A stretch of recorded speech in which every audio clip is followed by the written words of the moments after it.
Hello, everybody. It is the DNA Show movie review just for you because we care. And this week's movie is not one in the theaters. You will need Amazon Prime. It is Ricky Stanicky starring Zac Efron, John Cena, and I always forget this one guy's name. I'm sure Dennis has it up. It's the redhead guy out of the trio of friends. Oh, the redheaded guy, Andrew Santino. He is a stand-up comic. I don't know if you've ever seen his stuff. He's hilarious. So, Yep. And then the other buddy is Jermaine Fowler, yep. and we already loved him from a previous movie, so I was Wait, glad. what was it? Oh, you didn't recognize him? Honestly, no. Oh, I another think I funny know that. movie Wait, we wait. liked. You, I didn't hear what you said, so I hope it wasn't the title. But I didn't Nope, hear you. nope. Another funny movie that we liked. Okay, was it The Blackening? It was indeed. And he wasn't the nerd guy, was he? He absolutely was. That was Dwayne. Dude, once again. So before we get into the movie, now that we said that, it was cool because they were really two different roles. Oh yeah. And that I love seeing an actor, and it's like all actors should do this in every movie they do, really play these different roles. But then let's be honest, you got Tom Cruise in Mission Impossible, Tom Cruise in John Wick, and it's like, oh, it's Tom Cruise trying to be tough. So No, it was. So this one is an interesting, fun story. It's they have three childhood best friends, and when they're younger, they pull a prank and it goes horribly wrong. And the kids were great at it. But then, in order to get out, they have to invent this imaginary persona named Ricky Stanicky. And they even write like the name of it on the collar of his jacket so that the cops would see it. But that's what they used to get him out of trouble. 20 years later, they still use this non-existent Ricky Stanicky as an alibi for all of their bad behavior for their wives and and fiancés. some of it's not even bad. It's basically using the guy for guy weekends. They have a cell phone that is dedicated to Ricky Stanicky. So when one of the buddies calls, it comes through as that. They have an Instagram page. They put the time and work. They have a Bible where they keep track of everything so they know. And the basic gist is they kind of get busted and they have to produce the real live Ricky Stanicky, and that's where John Cena comes in as a adult, basically Chippendale type guy, but his whole shtick is he takes famous songs and turns them into songs about the man doing his own business, choking the chicken, if you will. Yeah, so Yeah. and they show a lot of it. So he's got this great stand-up, and they show clips of it, right? So they've got him as Devo. He's dressed up as Devo. He's dressed up as Do do do Alice do do. Cooper, You must jerk it. Do do Britney do. Spears, Alice Cooper, D. Snyder.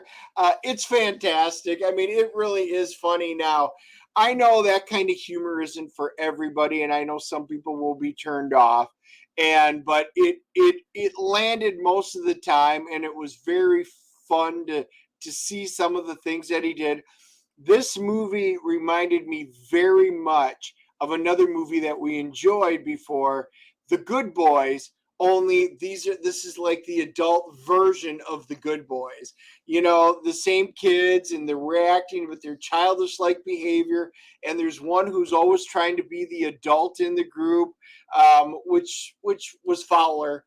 And Yeah. it was well done. The acting was fun. And the big thing to me was with those, because this is a story once again about three guys, the three buddies that have growing up together, and they have to have chemistry in order to make it believable. Oh These yeah. three guys had great chemistry together, and you truly believe that these guys have been friends since grade school.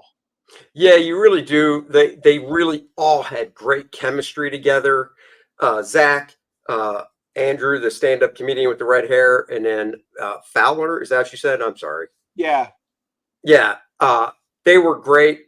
Um, and here's one of the things too is the black guy in the group. He grew up and he's a gay guy. He's in a relationship with a guy, of course, and stuff.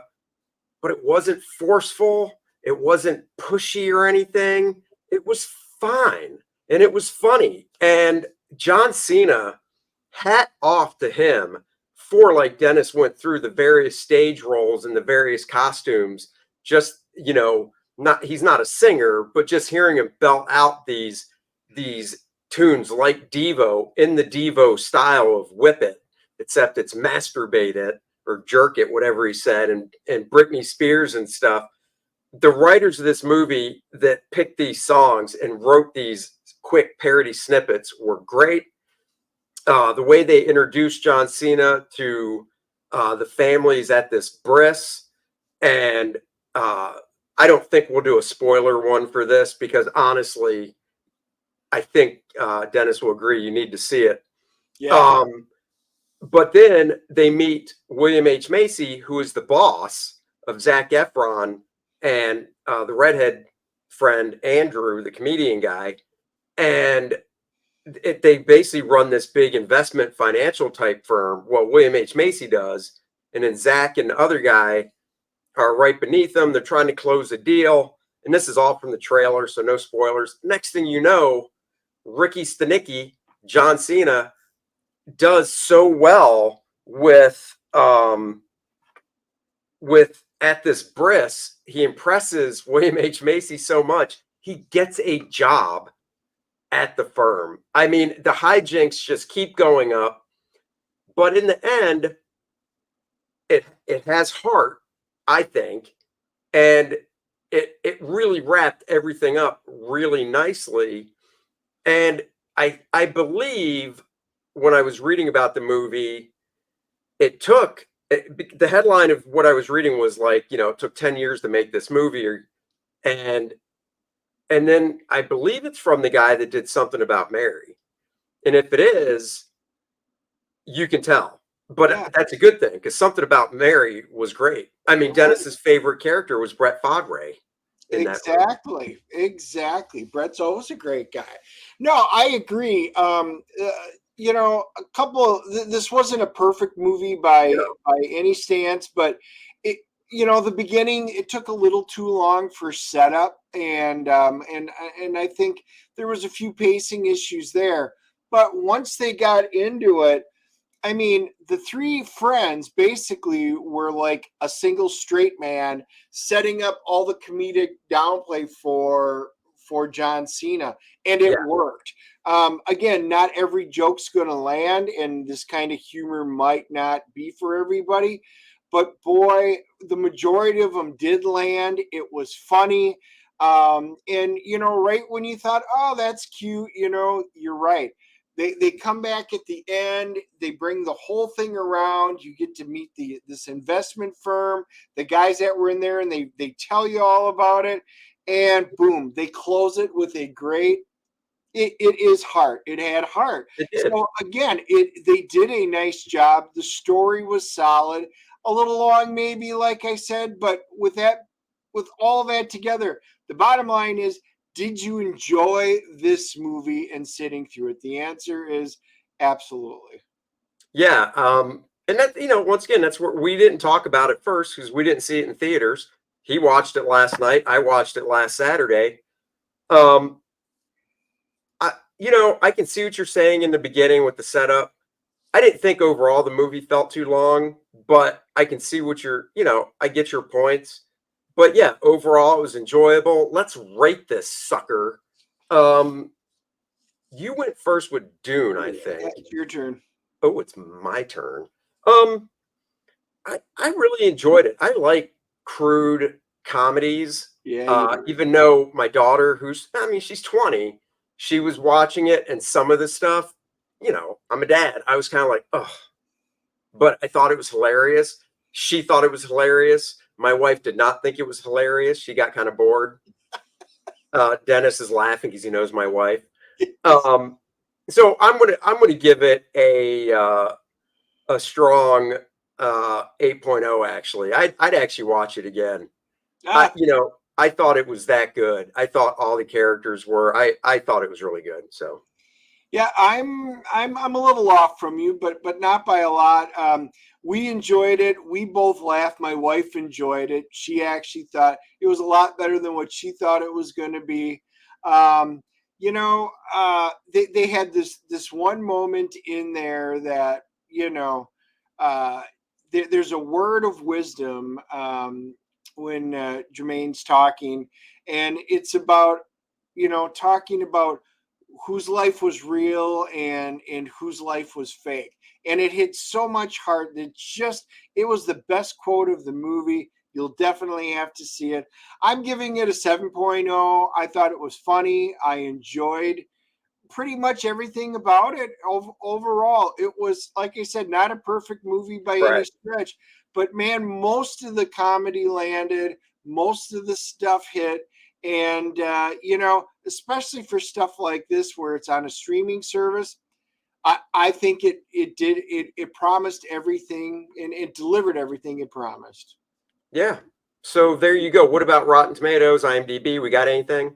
Yep. Let's see. IMDb. It is a 6.2.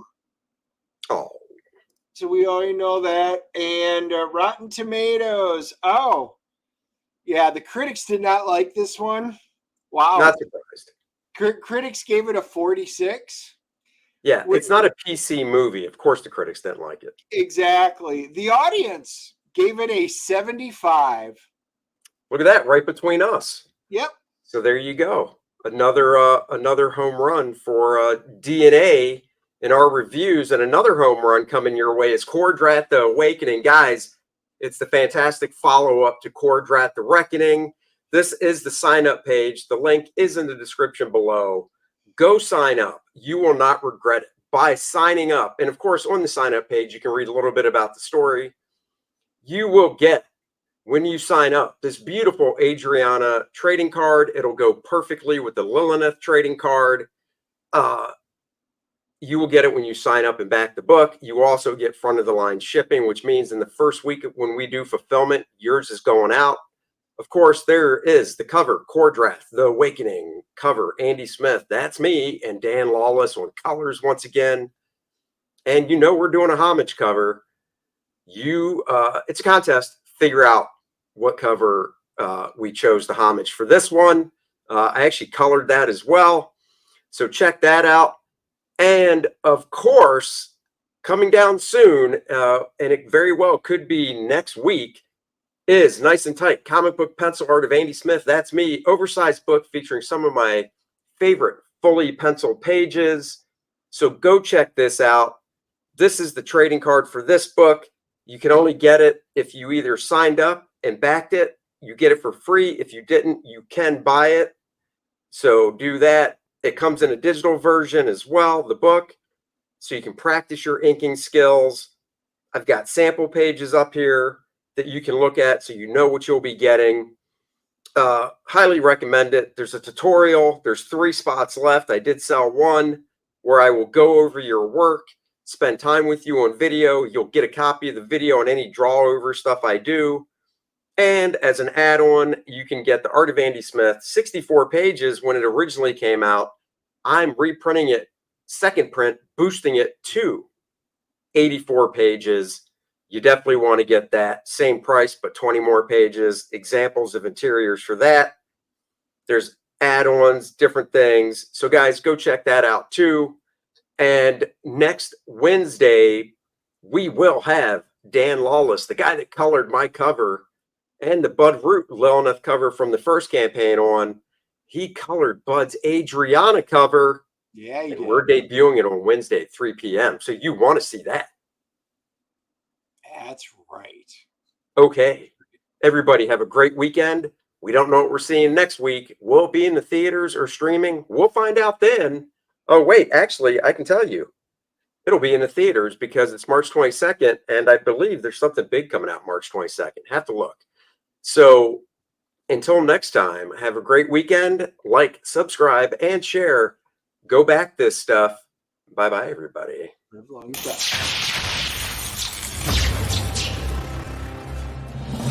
Nice and Tight, the comic book pencil art of Andy Smith. That's me. This book features 52 pages of some of my favorite full pencils that I did for other companies over the past 2 decades.